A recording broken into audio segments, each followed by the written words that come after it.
Our discussion here is Buddhism. So the Buddhism here is simply a science of mind, a genuine science of mind.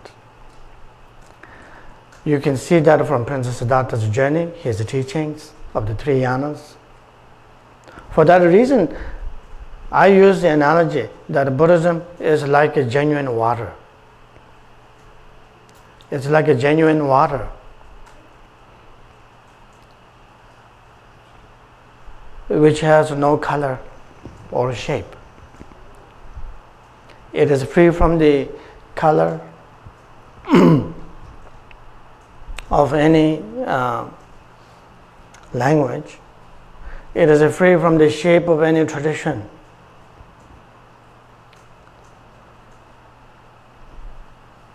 It is a pure water.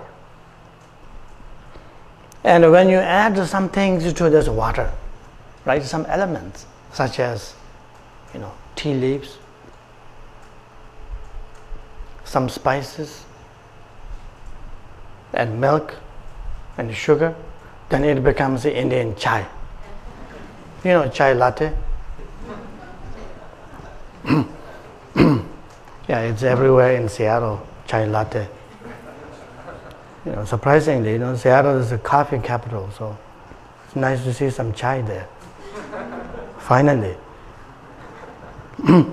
So then we call this what? Indian chai, spiced tea. Everyone loves spiced tea. That's why when this pure wisdom is contained in an Indian culture, an Indian language, a Sanskrit language or Pali language, then this is what we call Indian Buddhism. And the same water, when it's transferred into Chinese cup container, add some Chinese tea, oolong, or what have you, then it becomes like Chinese Buddhism.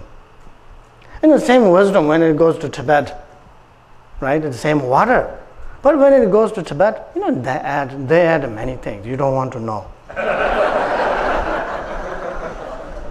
Definitely, forget it. And they totally spoil the water.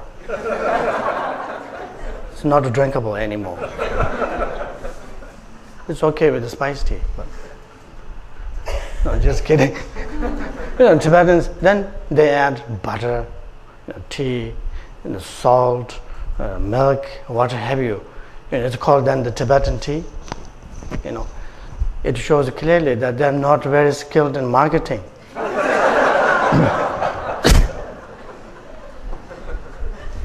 They should have called it like a Himalayan exotic soup. They will sell it better, isn't it? Like everybody wants, Himalayan exotic soup, tea soup. I want to try tea soup.